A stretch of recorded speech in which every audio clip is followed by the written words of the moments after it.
Hello guys! Good day! Welcome po ulit dito sa ating YouTube channel, The Hobby Said It. Guys, update ko lang kayo about dito sa ating monetization sa Facebook Reels. Una, ano yung mga update na bago dito kay Facebook? And okay pa ba yung earnings sa ads on Reels, in-stream ads, and stars? Ano yung mas okay na kitaan dito ngayon?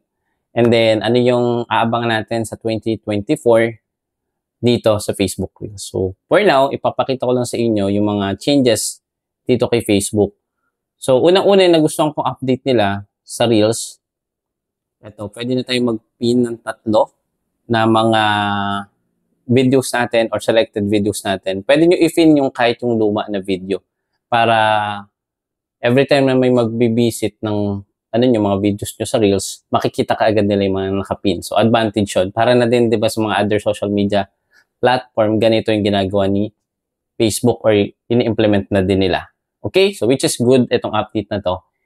And then, nakikita ko, kahit may problem sa stars, ito pa din yung dapat natin pag-focusan, yung pagla-live, and then yung pag-create ng mga long-form video. So, ito yung isa sa pinakamataas ngayon earnings, stars and in-stream ads. Sa ads on Reels, pwede kayo siguro mag-upload, isa, dalawa, o tatlo, then maglagay pa din kayo ng long-form videos. O yung ibang ginagawa nila, instead na i-upload nila sa short videos, nilalagyan na lang nila sa in-stream ads or sa long-form video. Kasi once na-click mo yung video, mapoproceed ka din doon sa Reels. Napupunta din siya sa Reels.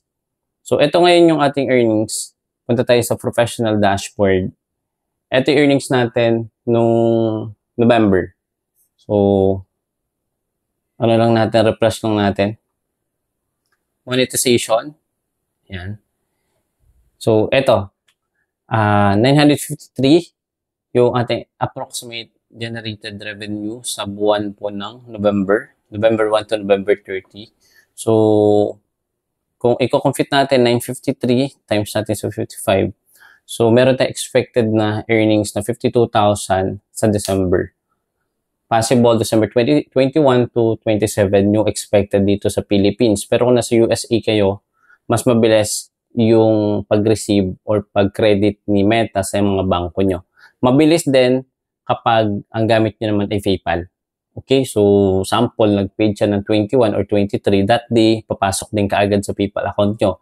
But make it sure dapat updated yung inyong PayPal account, dapat verified. And then, kung meron kang GCash account, pwede nyo i-link yung inyong PayPal to GCash para pwede kayo mag-cash in na walang transaction fee. Mas mabilis. Okay. So, 52, actually mababa pa ito, Kung makikita niyo yung mga ibang content creator, guys, nagge-generate sila ng over 6 digit per month dito kay Facebook. Bumaba talaga ngayon compare nung first quarter to second quarter po ng year 2023. So, pero not bad pa din ito, yung 52, 'di ba? So, doing short videos, then upload ka lang ng mga live videos. So, ito yung expected. Kung masipag ka, pwede mong doblehin. Okay. So, papakita ko sa inyo guys yung ating per earnings. Ang may mataas talaga na nadagdag sa atin, ito, pakita ko sa inyo.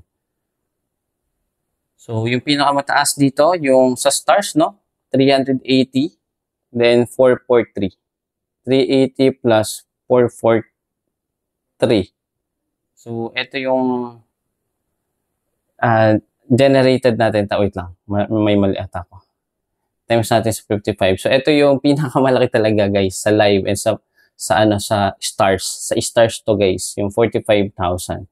And then, yung kinita natin sa long form video or ads on Reels, $126 sa loob po ng buwan ng November. So, it is good pa din. Marami pa tayong aabangan, Sa iba na nagtatanong, may problem sa in-stream ads, wala silang makita na mga videos or broken link yung nakikita nila. Major lang yan, guys, major glitch. Kasi nga, 'di ba? Maraming mga changes ngayon na na-implement, lalo na, guys, 'di ba? Nung nakaraang December 1 to December 15, wala tayong stars na ma-receive. So expected na by January wala talaga tayong sasahurin dito kay Facebook. Pero ganun pa man, okay lang din kasi nga, 'di ba? Meron naman tayong mga other basket na sinisimulan or nasimulan na. So, yun lang guys muna yung update ko ngayon. And guys, baka meron kayong mga katanungan. Eto, don't forget to follow, subscribe to my YouTube channel. So, everyday tayo nag-upload ng mga long form video and mga short video sa ating official Facebook account. Eto, Jose Alfa Molleda Jr. Thank you so much for watching. See you again sa next video. Bye-bye.